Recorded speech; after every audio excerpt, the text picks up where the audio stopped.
تتخيل كده إن في وسط المحيط في مدينة ضايعة تحت المية، كانت في يوم من الأيام أكتر مكان متطور على وجه الأرض.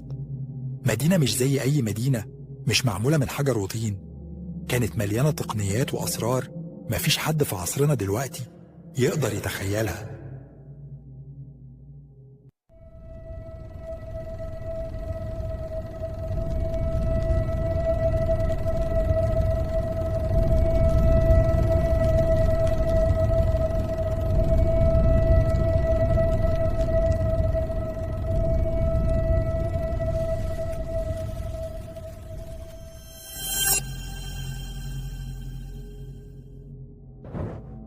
أطلانتس، هل هي أسطورة ولا فعلا كانت موجودة؟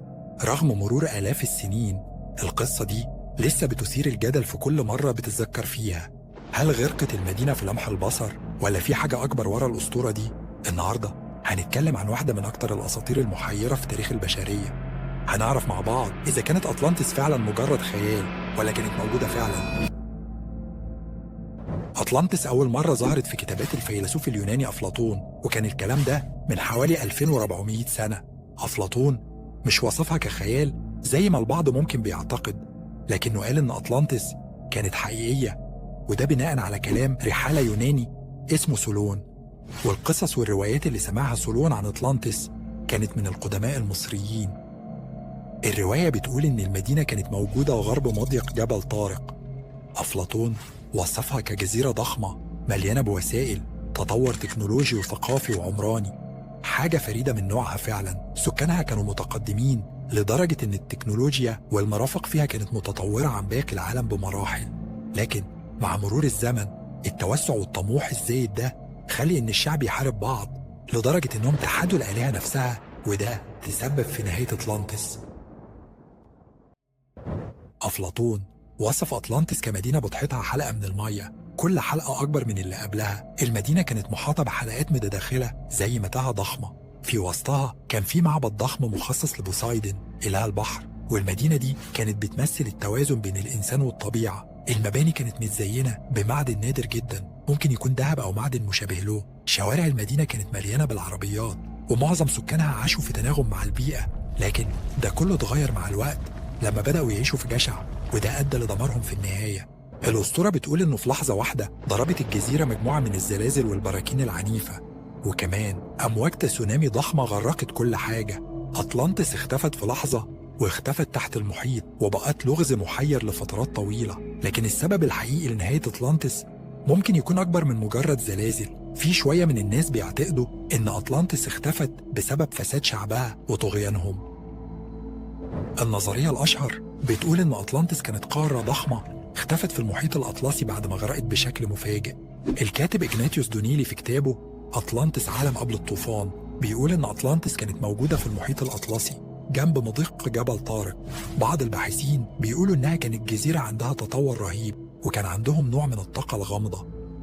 في بعض النظريات اللي ربطت أطلانتس بمثلث برمودا، الكاتبان تشارلز بيرلتز وديليو توماس كانت لهم نظريات بتقول إن أطلانتس كانت في قلب مثلث برمودا، واستندوا في كلامهم ده إن جزيرة أطلانتس ممكن تكون اختفت بسبب ظاهرة طبيعية غير مفهومة في المنطقة دي.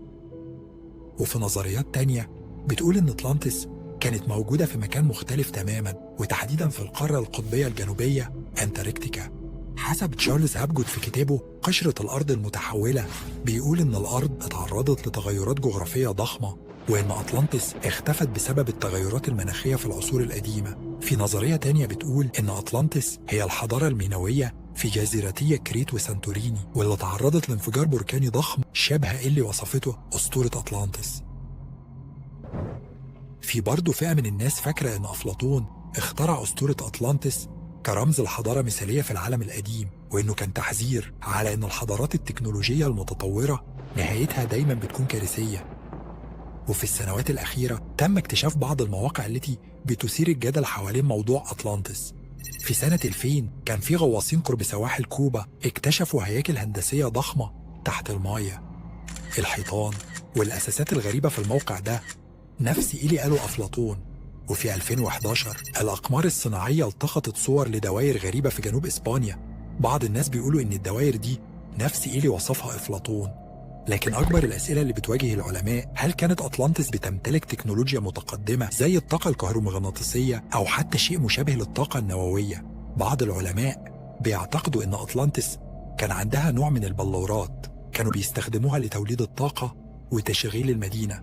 هل ده ممكن يكون السبب في دمارهم زي ما شفنا في حالات مشابهة زي حادثة تشيرنوبل اللي سببت كارثة بسبب سوء استخدام التكنولوجيا؟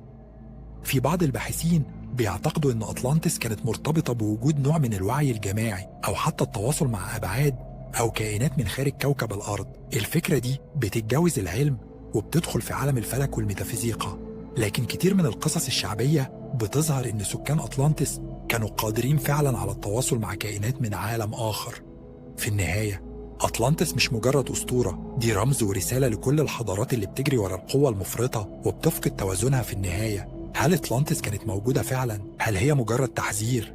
ده اللي لسه مفيش حد قادر يجاوب عليه. لكن في النهاية أطلانتس بتطرح تساؤلات أكتر يوم عن التاني، وبتفتح أبواب جديدة مكناش نعرف عنها حاجة. وكده تكون قصتنا خلصت النهاردة، لكن استنوا في الفيديو الجاي لأن اللي جاي أخطر وأغرب من اللي فات. وتوقعوا إيه الموضوع اللي ممكن نتكلم عنه المرة الجاية؟ لغز؟ أسطورة؟ ولا كيان جديد من منظمة SCP؟ شاركوني توقعاتكم في الكومنتات، وياريت تشترك وتفعل الجرس عشان أول ما الفيديو الجديد ينزل تكونوا جاهزين. وبس كده، استنوني في فيديو جديد.